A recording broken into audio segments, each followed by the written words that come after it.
Assalamualaikum warahmatullahi wabarakatuh. Kami di sini akan menjelaskan hasil diskusi kami tentang foie gras. Sebelumnya perkenalkan anggota kami. Yang pertama Zakaria, yang kedua Isnaini Aulia Nur Hasana, yang ketiga Oki Nur Fahrulusi, yang keempat Muhammad Yusuf Isa, yang kelima Muhammad Jabi Raihan, yang keenam Muhammad Jabi Rauhin, dan yang terakhir adalah saya sendiri yaitu Aziz Setia Ardani. Foie gras adalah hati seekor itik atau angsa yang telah diperbesarkan melalui teknik pemakanan khusus dan kemudian disajikan dalam hidangan. Etika pemeliharaan angsa hingga menjadi hidangan ini sungguh keliru dan kejam terhadap hewan. Sebelum dikonsumsi, alangkah baiknya angsa dipelihara seperti selazimnya saja tanpa harus menyakiti angsa tersebut.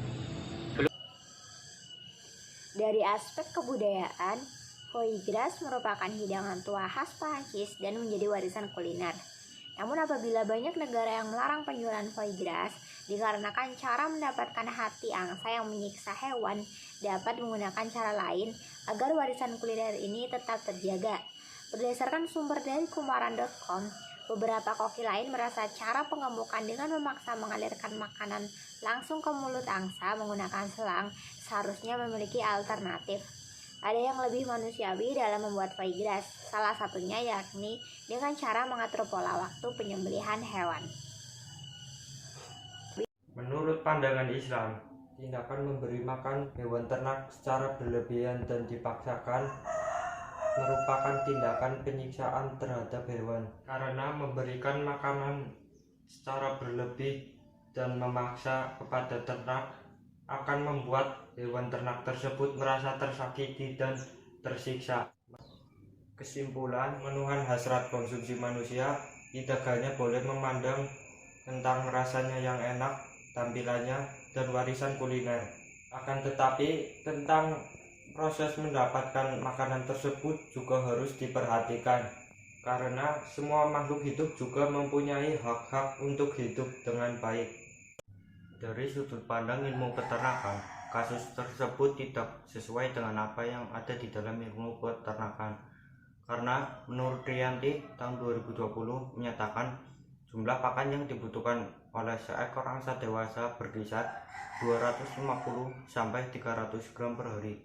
Jika melebihi batas tersebut dapat terganggu kesehatannya. Dari segi ukuran kandangnya, menurut Enisha tahun 2004 menyatakan untuk ukuran kepadatan kandang untuk ukuran 1 meter persegi dapat menampung 6-7 ekor angsa. Apabila melebihi batas tersebut, maka dapat menyebabkan stres pada ternak tersebut. Penyiksaan yang dilakukan kepada hewan yang dilakukan dengan cara memanfaatkan atau memperoleh keuntungan dari hasil penyiksaan hewan tersebut merupakan suatu hal yang dilarang, termasuk menjejali angsa dengan pakan yang melebihi kebiasaan konsumsi hewan tersebut sehingga membuat hati angsa menjadi membengkak.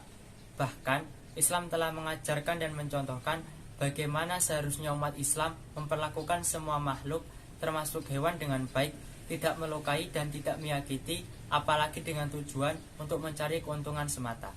Lihat dari aspek kesehatan, cara produksi foie gras yang menjejali pakan melebihi kebiasaan hewan tersebut yang membuat hati angsa membengkak dan menjadi penyakit bagi sang angsa. Foie gras memiliki banyak kandungan lemak dan tinggi kolesterol yang hampir memenuhi seluruh asupan harian. Hal ini bisa menyebabkan penyumbatan dan pengerasan arteri.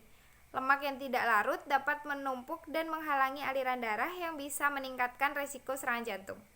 Jika mengonsumsi terlalu banyak, bisa menyebabkan gangguan pencernaan seperti begah dan mual karena kandungan lemak yang terlalu banyak. Bagi ibu hamil atau orang-orang yang memiliki daya tahan tubuh rendah seperti mengalami gangguan imun, sebaiknya tidak mengonsumsi foie gras karena rentan terinfeksi. Namun, foie gras yang diproduksi dengan baik bisa memberikan beberapa manfaat bagi kesehatan, misalnya antiinflamasi, memproduksi sel darah merah, dan lain-lain. Sejumlah negara memberlakukan larangan terhadap foie gras dengan alasan kesejahteraan hewan. Bahkan, menurut CNN Indonesia, foie gras termasuk ke dalam 10 makanan terlarang di dunia. Selain itu, foie gras cenderung membahayakan tubuh karena manfaat positifnya tertutup oleh banyaknya kandungan lemak jenuh dan kolesterol. Pengolahan foie gras yang lebih baik adalah dengan cara memberi pakan yang bergizi seperti biji-bijian, buah ara, dan zaitun agar penggemukan angsa jauh lebih alami. Meskipun foie gras yang dihasilkan tidak segemuk foie gras yang menggunakan metode penyiksaan. Sekian video penjelasan dari kelompok kami, kurang lebihnya mohon maaf. Wassalamualaikum warahmatullahi wabarakatuh.